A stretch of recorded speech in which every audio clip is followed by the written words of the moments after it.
In the heart of the lush highlands of western Uganda, in a Tugamo district, there lived a prosperous Muhima cattle farmer named Mutuumo. Known for his vast herds and generous spirit, Mutuumo was a respected figure in the region. His wealth and prosperity were attributed to his deep respect for the gods and the land. Among his prized possessions was a sacred calf of multiple colors named Bihogo, locally called Ente Ngobe. The cow is born with multiple colors and is up to now never eaten by the Bagahe clan in Kigezi and Ankole, believed to be a divine gift given to him by the Chwezi. Bihogo was no ordinary calf. With a coat that shimmered with colors and eyes that seemed to reflect the heavens, she was a sight to behold. The gods had blessed Mutuumo with Bihogo and had warned him in a dream never to consume the calf, even if she died naturally. This command was sacred, and Mutuumo made an oath to honor it, passing the directive to his family and servants. One day, a wandering seer visited Mutuumo's homestead. The seer, sensing the divine aura of Bihogo, reinforced the god's warning. "This calf is blessed by the heavens," the seer said. "Do not let harm come to her, and never let her be consumed, for she is a gift from the gods." Mutuumo and his family took these words to heart, reinforcing their commitment to protect Bihogo. Mutuumo frequently traveled to Enshenyi, currently Rwanda, for trade and paying visit to his friend Mwamba, leaving his farm in the care of his trusted wife and loyal servants. While Mutuumo was away, Bihogo fell gravely ill and died. The wife mourned the loss deeply, understanding the sacred oath tied to Bihogo. Hungry and tempted by the sight of the dead calf, the servants disregarded Mutuumo's wife's pleas and warnings.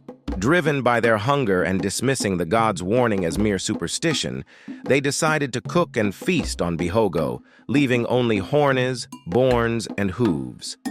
Unable to stop them, Mutuumo's wife wept as they violated the sacred oath. On the third night, at 3 a.m., the skies darkened, and relentless rain began to pour. For 28 days and nights, the rain fell without cease, flooding the land and turning Mutuumo's once prosperous farm into a watery wasteland. The floodwaters consumed everything: his cattle, his wealth, and, most tragically, his family. Only his illegitimate son survived the catastrophe. As the rains finally ceased, the new lake remained, a shimmering expanse of water that the locals named Lake Nyabihoko. When Mutuumo returned and learned of the sacrilegious act, he sat down on a big rock at the edge of the lake filled with dread and sorrow and watched in misery and disbelief. He knew the gods would not let this transgression go unpunished.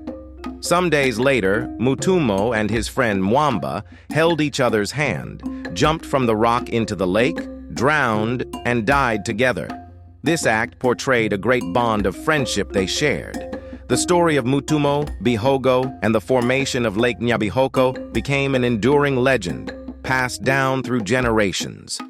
The people of Ankole held annual ceremonies by the lake, offering prayers and making sacrifices to appease the gods and honor the spirits of those lost in the flood. These traditions served as a constant reminder of the importance of respecting divine commands and living in harmony with the spiritual world. Thus, the legend of Mutuumo and Bihogo became an eternal testament to the sacred bond between humans and the divine and the profound consequences of breaking a divine oath. The creation of Lake Nyabihoko stands as a lasting symbol of this bond and a reminder of the enduring power and wrath of the gods. Give a like and follow God Brown Chronicles for more fascinating stories.